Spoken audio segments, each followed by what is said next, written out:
Buenas noches, estamos en Observatorio Cotidiano. Yo soy Mireya Imas y vamos a platicar sobre desde las ciencias de la sustentabilidad, sobre diversidad cultural y diversidad biológica. Y para ello me va a acompañar esta noche en el estudio el doctor Víctor Manuel Toledo. Víctor, muchísimas gracias por estar aquí con nosotros. Al contrario. Él viene desde Morelia, él está allá en el campus UNAM. En Morelia, y pues le agradecemos muchísimo que haya venido a acompañarnos el día de hoy a platicarnos de estos dos grandes temas y cómo se entrelazan. Y un poquito para poner así el piso parejo con nuestros TV escuchas, TV videntes, ¿qué estamos entendiendo o qué se entiende hoy por diversidad biológica, diversidad cultural y cómo se da esta interacción entre ambas? Sí, yo comenzaría diciendo que estamos frente a un descubrimiento finalmente muy importante que tiene muchas repercusiones. Ahorita lo vamos a ir viendo a través del programa. Y hablo de una convergencia de dos campos de estudio que tienen que ver con la variedad de la vida por un lado y con la variedad de las culturas por el otro. Que digamos mucho más desde las ciencias naturales y otro más desde las ciencias sociales. Exacto, es decir, ¿no? Generalmente la ciencia, desgraciadamente, con tanta especialización, tiende a fraccionar la realidad, ¿no? Y en este caso, digamos, efectivamente, la diversidad biológica, que digamos se puede medir en el número de especies, está estudiado básicamente por biólogos, ¿no? Botánicos, zoólogos, micólogos, etcétera.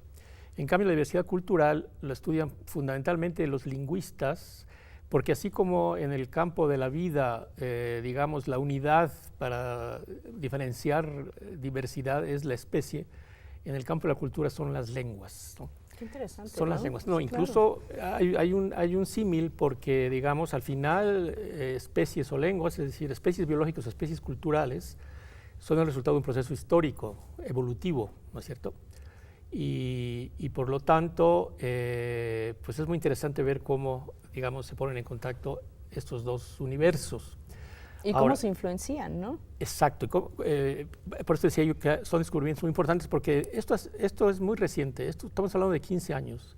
Había habido investigadores que aisladamente habían hablado del estudio integrado de la diversidad biológica y la diversidad cultural, pero no es sino hasta hace 15, 20 años que surge un primer gran congreso que tuvo lugar en la Universidad de California en Berkeley, donde nos reunió a varios colegas, y de ahí salió el primer libro prácticamente que, digamos, habla de esto ya específicamente, ¿no? 15 años es nada, ¿no? Nada. Es un parpadeo del tema de construcción de conocimiento. Exacto. ¿no?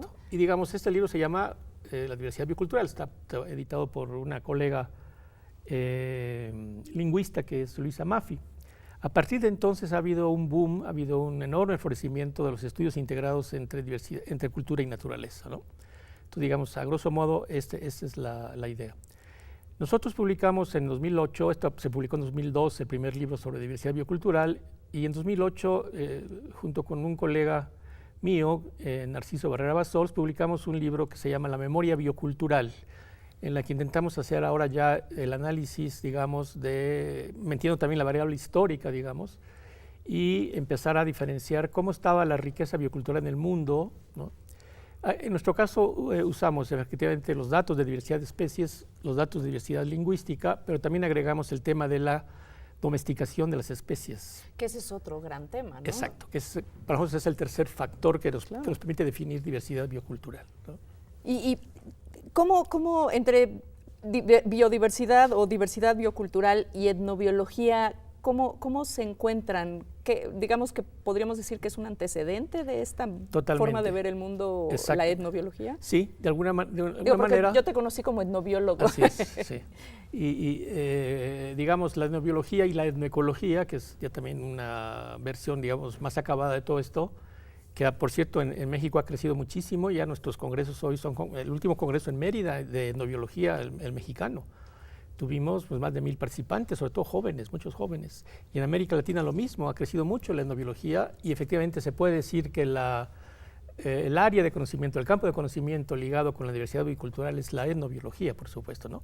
Que, digamos, busca estudiar, digamos, a la planta en relación con el conocimiento sobre la planta, en relación con el uso de la planta, pero también la parte de los mitos y la parte de las creencias que las culturas tienen. Y la diversidad biocultural es importante porque al final de cuentas es imposible separar naturaleza de cultura, ¿no? Así es. Y menos en un país como el nuestro, ¿no? Estamos en un país con una riqueza biocultural tremenda, digamos, donde todavía los herederos de la civilización mesoamericana, que tiene 9.000 años de antigüedad, ¿no?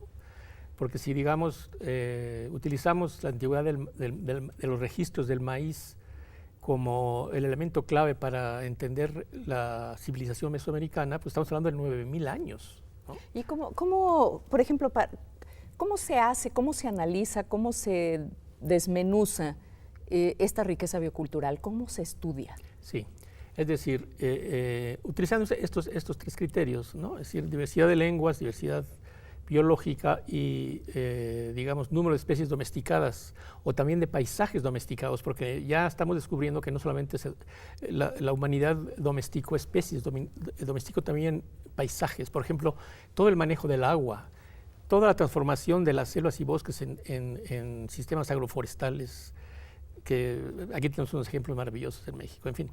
Entonces, digamos, justamente otro colega, el doctor Eckhard Boege, que él es antropólogo, digamos, él justamente también en el 2008 publica el primer estudio profundo de los paisajes bioculturales en México. Entonces identifica, mapea todo con todo detalle, utiliza los censos, identifica entonces en el país, identifica 20 y tantas regiones bioculturales, con diferentes, digamos, grados. ¿Y cómo define o sea, cómo encuentra los límites o el parámetro para definir qué es una región biocultural? Te pongo el ejemplo quizás que es digamos, es la región biocultural más rica de México, que es Oaxaca. En Oaxaca tenemos como 140 lenguas que se hablan allí.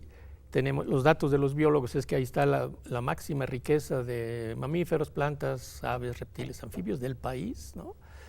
Y ahí hay una convergencia, digamos, ¿no? Entonces, donde tú encuentras en ciertas regiones pues una gran cantidad de lenguas y una gran diversidad, pues puedes comenzar a tener índices para ir...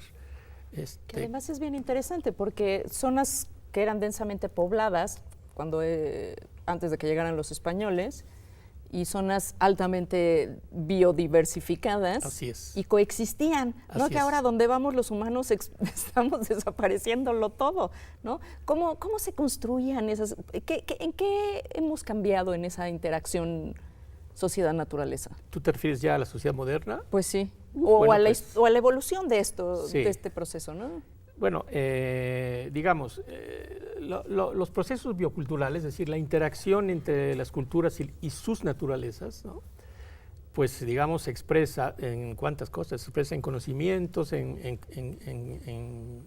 cosmovisiones, porque estamos hablando de sociedades totalmente ecológicas, digamos, ¿no? Cuando dices cosmovisión, digo... Me refiero a todo el sistema de creencias. Exacto. Y a todo lo que las culturas, ¿no? Bueno, todo el aporte en México de don Miguel León Portilla, de Alfredo López Austin, con todo el tema de las cosmovisiones mesoamericanas, está totalmente ligado con el mundo natural, ¿no? Sí, cómo perciben y cómo se relacionan con la naturaleza está filtrado por esta interacción, ¿no? Así es. Eso, digamos, desde el punto digamos, de las creencias, ¿no? Que nosotros llamamos el cosmos. Pero también está toda la parte del conocimiento, digamos, en México los etnobiólogos han documentado abundantemente la riqueza de conocimientos. Alfredo Barrera con los mayas, ¿no? Encontró que un solo informante maya pues nombraba más de 1.200 plantas y sabían los usos. En la península de Yucatán... O sea, nos haría palidecer a cualquier biólogo en en un examen, ¿no? Pues casi, quizás, o por lo menos están en la misma dimensión, ¿no? Entonces, el caso de los mayas es fascinante porque los mayas tienen 3.000 años de antigüedad, allí están presentes, en una zona muy difícil, por cierto, bueno, con huracanes y con suelos que no son propicios para agricultura. Hoy en día nos muestran que, digamos, el 90% de la flora de Yucatán, el 90% tiene nombres y tiene usos mayas, por decir algo, ¿no? Ahí te das una idea. Identificada. ¿Perdón? Está identificada, no con los criterios que usamos en las aulas, pero está perfectamente identificada. Sí, hay taxonomías tradicionales, es un mundo esto, realmente es un mundo, y a nosotros nos da mucho gusto porque especialmente los jóvenes se han volcado a todo el tema del estudio de la bioculturalidad en México. Ahora, todo esto también tiene unas repercusiones de todo tipo. Y en el lado positivo, ¿cuáles serían esas repercusiones? Sí. Es decir, por un lado, bueno, pues porque está toda la discusión, digamos, sobre si en el mundo y en México se debe conservar la diversidad biológica separada de la diversidad cultural o tiene que ir junta.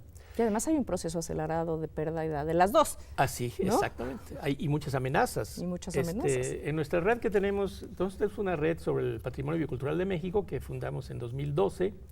Hoy somos ya 120 investigadores integrados a la red de 40 instituciones y con apoyo de CONACYT y pues estamos trabajando en muchos frentes, pero sobre todo en la defensa del patrimonio biocultural porque está muy amenazada ahora. Ahora, aquí lo interesante es que, digamos, la protección, la conservación integrada de la cultura y de la naturaleza, pues por ejemplo pone en duda toda la idea de tener áreas conservadas para la biodiversidad solamente. De hecho, la legislación mexicana no contempla la creación de reservas bioculturales. ¿Sí las reservas de la biosfera no son un poco...? De alguna manera son, pero no cumplen en el sentido estricto porque aquí ya también entró el tema de la cogestión, es decir, las comunidades, y ya lo hacen, tienen el derecho de participar en la conservación de la biodiversidad, que además ellos han sido, digamos... los que la han preservado a lo largo de todos estos siglos, ¿no? Entonces, en México ya se formó la primera reserva biocultural, está en Yucatán, es la reserva biocultural del PUC. Se integraron 5 municipios mayas y ellos ya manejan todo, manejan 135,000 hectáreas de una selva bellísima, donde hay jaguar y están el resto de los felinos y están haciendo un proyecto muy bonito, son parte de nuestra red.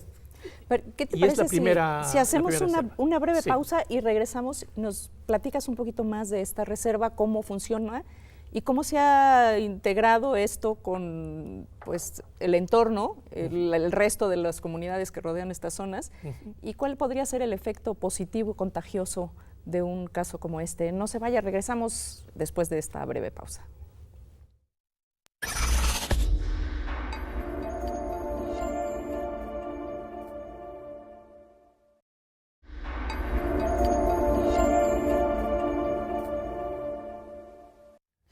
Qué bueno que sigue con nosotros. Estamos aquí platicando de diversidad biológica y cultural, cómo esto se embona y cómo es, pues México es producto de esta interacción a través de los siglos.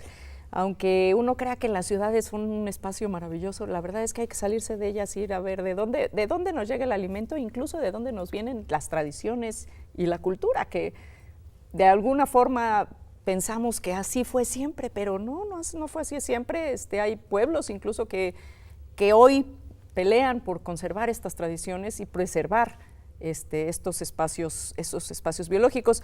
Nos estabas contando del caso de la península. Sí, ahí de Yucatán, perdón. Sí, se gestó ahí la primera reserva biocultural, que digamos es una iniciativa que viene de las comunidades que se organizan y digamos toman conciencia y se interesan por proteger la diversidad biológica, pero también su propia cultura. En la península de Yucatán por ahí está la cifra, creo que hay como que 8,000 restos arqueológicos. A mí me tocó, casi que caminito que entras hay un resto, ¿no? Cuando estuve visitando la reserva del PUC, fuimos a una comunidad donde restos arqueológicos son parte de la cerca de una casa y nos llevaron, digamos, donde hay todavía una pequeña construcción antigua. Es impresionante y ellos la cuidan, ¿no? Porque la comunidad es su herencia, son sus raíces, es su herencia, ¿no? Y además de la de PUC, está en juego ahora otra que es, digamos, con los huicholes. Esto es, digamos, que es quizás un poco más conocida. Exacto. ¿No? Porque ha habido toda una defensa de la cultura huichol por las amenazas de las mineras que quieren entrar a sacar el oro y la plata, etcétera, de su principal montaña sagrada. Aquí entra todo el tema también de los derechos de los pueblos a mantener sus sitios sagrados, por ejemplo, ¿no? En fin, esto es un mundo, es un mundo. Y en México, bueno, pues no estamos trabajando en 28 nodos, estamos trabajando en Sierra Norte de Puebla, en Oaxaca. Allá en el norte, nuestra colega Diana Luque ha hecho un trabajo maravilloso en Sonora con los yaquis. En fin, y si la gente que nos está mirando quisiera conocer estos estudios, estos trabajos, ¿hay alguna revista en especial o hay que buscar los libros o hay alguna página donde se pueda...? Hay una página. Nosotros tenemos, efectivamente, de hecho tenemos 2 páginas ya. Si ustedes ponen en el internet, ponen red sobre el patrimonio biocultural de México, les van a aparecer. ¿Qué es la red de CONACYT? ¿Qué es la red de CONACYT que tenemos? No, ahí viene todo. Hemos publicado 38 libros ya de colegas y demás. Y bueno, se está haciendo todo un esfuerzo, ¿no? Y mucho trabajo con comunidades, hemos dado becas a jóvenes indígenas, en fin, se ha hecho todo un trabajo muy... Y frente a esta, o sea, tú que llevas ya mucho tiempo en este tema, ¿cómo has vivido los últimos 15 años, los últimos 20 años? ¿Sí ha habido un cambio, una aceleración, por un lado, de creación de conciencia de quienes resisten, pero también el empuje para sí, homogeneizar los paisajes y la cultura? Ha sido en México un embate muy grande, ¿no? Sí, así es. En México la principal amenaza al patrimonio biocultural son los proyectos extractivos. Me refiero a la minería a cielo abierto, la extracción de petróleo, la extracción de gas por llamado la fractura hidráulica, el fracking, la expansión de los proyectos turísticos, los proyectos carreteros, la entrada de los transgénicos. En el caso de la península de Yucatán, está la entrada de la soya transgénica que está contaminando la miel que producen 40,000 productores mayas, por ejemplo. Miel, ¿no? Que además, básicamente el mercado es en Europa. Así es. Y Europa tiene controles muy estrictos. Exactamente. Y nos están devolviendo incluso cargamentos de miel porque vienen contaminadas con transgénicos. Exactamente. ¿No? Entonces, digamos, todo esto, pues lo vivimos efectivamente. Si los últimos 15 años han sido, por un lado, digamos, más conocimiento sobre el tema biocultural, más conciencia. Muy importante ha sido la aparición de las universidades interculturales en México. Hay 12 universidades interculturales donde estudian jóvenes de los grupos originarios, de las culturas originarias. Debe haber unos 10,000 estudiantes más o menos. ¿Esas universidades son estatales o federales? Federales, sí. Digamos, eso también ayuda porque ha generado ya muchos jóvenes profesionistas, ¿no?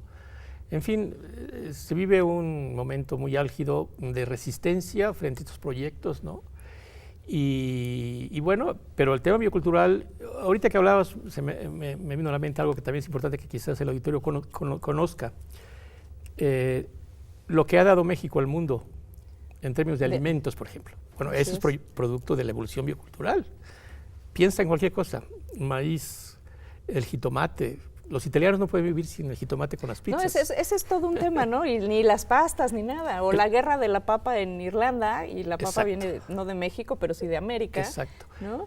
El caso del pavo, el guajolote. Oye, en Norteamérica no pueden vivir sin el pavo?